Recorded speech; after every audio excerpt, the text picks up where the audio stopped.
का living happily में मैं नरेंद्र कुमार स्वागत करता हूं आप सबों के लिए। अगर आप विद्यार्थी हैं या विद्यार्थी के माता पिता हैं तो आपके लिए यह सेशन बड़ा ही महत्वपूर्ण होने वाला है। हमारे साथ दो बड़े ही प्रख्यात अध्यापक हैं जो केंद्रीय विद्यालय में कई स्कूल में पढ़ा चुके हैं, बहुत ही गहन अध्ययन किए हैं, अध्यापन कार्य किए हैं। इनके पास 35 ईयर से भी ज़्यादा वास्ट एक्सपीरियंस है। ये हमारे हिंदी के शिक्षक हैं और ये मैथ के शिक्षक हैं, 10 तक के पढ़ाते रहे।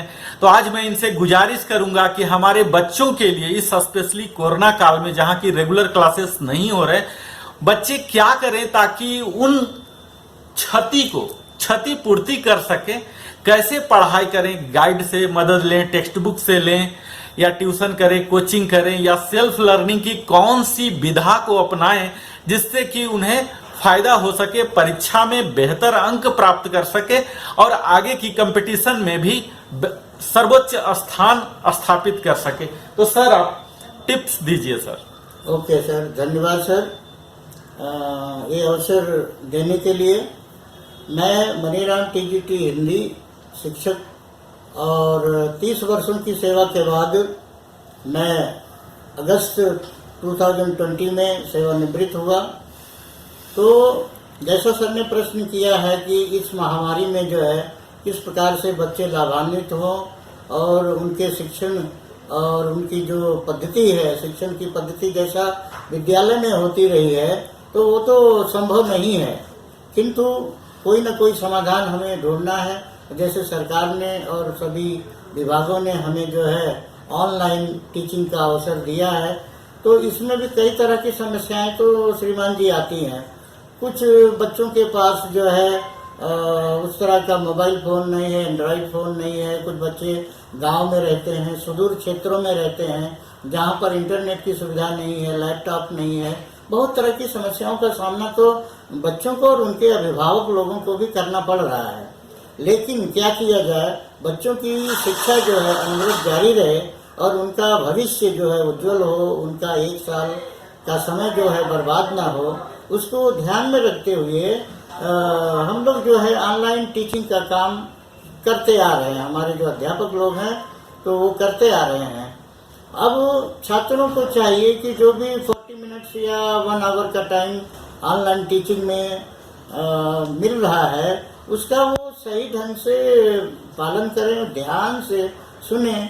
जब उनके हाथ में मोबाइल हो तो अच्छा होगा कि अभिभावक भी उनको नज़र में रखें, क्योंकि कभी कभी ऐसा होता है बच्चों के हाथ में मोबाइल आ जाने से वो केवल मोबाइल को ऑन कर लेते हैं और देखते कुछ और हैं। तो इन पर नज़र भी रखना जो है अभिभावक का काम भी है और बच्चों का काम भी है कि आपकी शिक्षा जो है बहुत ज़रूरी है। शिक्षा आपका भविष्य तय करती है, इसलिए जो है आप जब भी शिक्षा का काम चल रहा है, टीचिंग का काम चल रहा है, तो आप ध्यान से सुनिए और कुछ बातों को अपने पास नोटबुक रखिए, क्लास वर्क की हो या होमवर्क की हो, उसको नोट कर लीजिए, क्योंकि हर चीज़ें जो है ऑनलाइन नहीं भेजी जा सकती हैं। तो जो चीज़ें टीच की जा रही, बताई जा रही हैं, उसको कभी कभी जो है उन चीज़ों को आपके पास नोटबुक होना चाहिए, उसमें आप नोट करते रहिए और इसके बाद जो है उसको रिवाइज करिए, जो है बार बार जो है उसको पढ़ना है।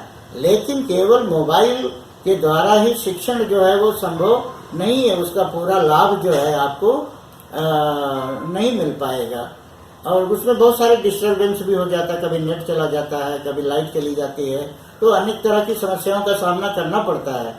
इसके लिए ज़रूरी है आपके पास जो टेक्स्ट बुक है और जो आपके पास गाइड्स हैं या अन्य सहायक सामग्री है, उसका भी अध्ययन करना बहुत ही ज़रूरी है।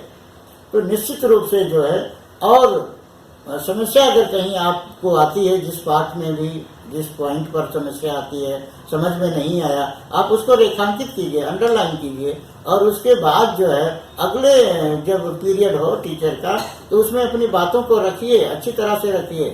जो गुरु लोग हैं, टीचर लोग हैं, वो आपके माता पिता के समान हैं। निश्चित रूप से आप जो है निसंकोच, बिना किसी भय के, निर्भय होकर के अपनी बात को टीचर के समक्ष रखिए, तब वो आपकी मन की बात को समझ पाएंगे और उसका समाधान जो है वो आपको दे पाएंगे। तो निश्चित रूप से केवल मोबाइल के द्वारा ही शिक्षण जो है वह काफी प्रभावी नहीं होगा।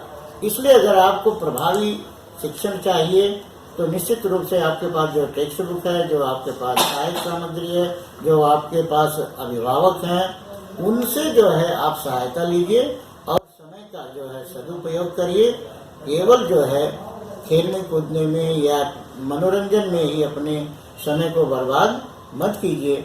मैं चाहता हूं कि आप सभी का इस महामारी में भी कोई नुकसान ना हो, आप शिक्षा से लाभान्वित हो, आपका भविष्य उज्जवल हो। इन्हीं शब्दों के साथ मैं अपनी बात को विराम देता हूं। धन्यवाद। बहुत बहुत धन्यवाद सर।